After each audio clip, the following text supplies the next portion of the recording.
Nós preferimos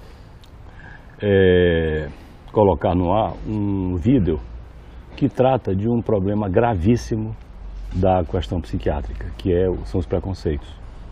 Veja que é tão grave que a Associação Brasileira de Psiquiatria criou recentemente, há pouco mais de 4 anos, um programa chamado Psicofobia, que é um programa da Associação Brasileira de Psiquiatria, portanto dos psiquiatras brasileiros, encarregados, sobretudo, de demolir, de acabar com os preconceitos em torno da doença psiquiátrica, da doença mental, que é uma coisa terrível. Quer dizer, os preconceitos são enormes, e não é de hoje, são preconceitos antigos. Eu até diria que se nós fôssemos parar agora para pensar, para refletir sobre preconceito de doença mental, e psiquiatria, e doente mental, etc., a gente ia ver que nesses próximos anos até a gente evoluiu muito. Nós evoluímos muito.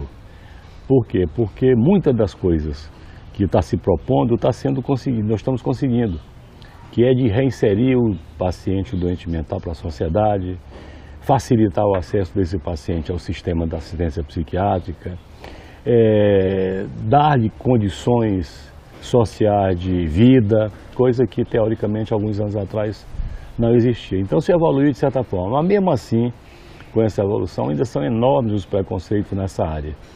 E esse primeiro vídeo é para demonstrar que nós temos que fazer uma espécie de luta global. Quer dizer, lutar contra os preconceitos é um dever de todos. Qualquer preconceito, preconceito contra a negritude, preconceito contra a idade, preconceito contra gênero, preconceito contra o homossexual, preconceito contra pobre, preconceito contra branco, seja o que for. Nós não temos que alimentar preconceito porque é uma prática nefasta que não nos adianta para nada. E quando o preconceito é voltado para a doença mental, é aí que a coisa pega. Por quê? Porque já são maculados, já são enfermos, já são lesados, já são agredidos pela própria enfermidade. Quer dizer, a doença mental, do ponto de vista histórico e da sua natureza, é um dos agravos mais graves e mais complexos que existe na humanidade. Então é um grupo de pacientes portadores desses transtornos que já são agredidos por conta da sua própria natureza. Ainda vem uma onda enorme de preconceitos sociais e de todas as ordens e com relação a esses doentes. Então vocês imaginam o que pode acontecer com uma família dessa, com esse paciente, com todos nós. E com o médico, porque o médico, o psiquiatra não escapa dessa onda, desse tsunami de preconceito. Todos nós entramos nisso. Quem trata, os tratamentos, o doente, a família, todo mundo acaba pagando um preço muito comum, muito ruim. Então, quais são as primeiras grandes repercussões disso? A primeira grande repercussão é com relação ao próprio tratamento do enfermo. O sujeito que tem um preconceito sobre doença mental, ele dificilmente vai a um psiquiatra inicialmente assim que a doença apresenta. Então, o retardamento, a demora na escolha, na busca de um profissional especializado para tratar aquele transtorno, hoje é considerado uma situação agravante para a não recuperação do enfermo. E os preconceitos colaboram para isso. Quer dizer, o sujeito carregado de preconceito, ele não vai ao psiquiatra, vai ao clínico, vai ao cardiologista, vai ao padre, vai ao pastor, vai ao macumbeiro, seja onde for. Mas ele não vai inicialmente ao psiquiatra porque o psiquiatra é médico de doido. E o doido não tem que ser visto, ele tem que ser execrado, ele tem que sair do convívio. Então essa é a lógica maléfica, deletéria a respeito do preconceito. Ora, se esses pacientes não vão para o psiquiatra, que é o médico especializado, o que vai acontecer? Essa doença, todas as doenças mentais, evoluem para uma cronificação. Quanto mais tardiamente você procurar apoio específico, mais tarde você vai ficar, com mais facilidade você vai cronificar. Quanto mais precocemente você busca um apoio técnico especializado, menos chance você tem de se cronificar. Essa é a lógica da enfermidade psiquiátrica, do ponto de vista da sua evolução. E os preconceitos atrapalham nisso. Quer dizer, impedem que os pacientes busquem um socorro especializado, adequado, um tempo normal, para poder se tratar. A segunda grande consequência, que me parece muito grave e gravíssima, como todos os outros, é justamente a execração social. O doente mental é mal visto. É visto como uma peça extraordinária, como se fosse uma pessoa portadora de uma coisa incomum, inusitada, fora da terra, fora da natureza.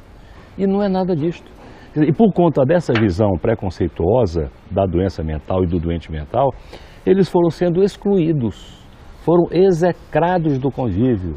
As escolas antigamente, por exemplo, tinham escolas especiais para lidar com isso ou com aquilo, porque uma criança, porque um adolescente tinha aquele ou aquele problema psiquiátrico. Hoje não, as coisas estão melhorando, mas mesmo assim ainda falta muito a mudar. Quer dizer, a execração pública, social do doente é o pior das penas que esse paciente pode ser vítima sem qualquer razão, porque ele é doente mental, não é porque ele queira. Ninguém tem doença mental nenhuma, seja qual for, porque quer.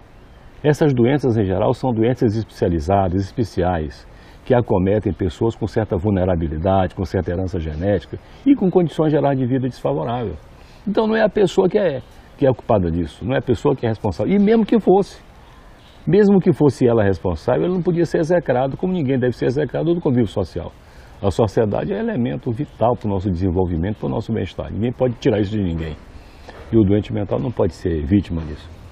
Por último, a terceira grande questão, que me parece também absolutamente relevante, além da execração social e da dificuldade do tratamento, é que um paralelo com relação à família dos doentes, que são mal informados, desinformados e, portanto, também vítimas de um preconceito, que essas famílias, ao invés de se prepararem para acolher, para receber, para saber como lidar com esse enfermo, acaba também, por conta de preconceito, tendo até medo de levá-los a uma assistência médica especializada. Então, essas três condições, incluindo aí também, que eu já falei aqui, en passant, do preconceito com relação ao próprio psiquiatra, ao próprio médico que trata desses enfermos, acaba recebendo um respingo desses preconceitos muito grande, porque acham que o psiquiatra é médico de doido, e nós não somos médicos de doido, nós somos médicos de doentes mentais.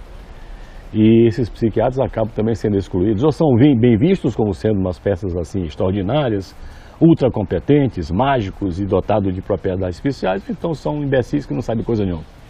Não é uma coisa nem outra. Nós somos médicos, especialistas, estudamos para isso, e a psiquiatria é uma especialidade médica que segue rigorosamente os preceitos da ética médica e segue os preceitos da prática médica. Não se tem nada de especial. Assim como a doença mental é uma doença igual a outra, com suas particularidades e com suas nuances de cada especialidade.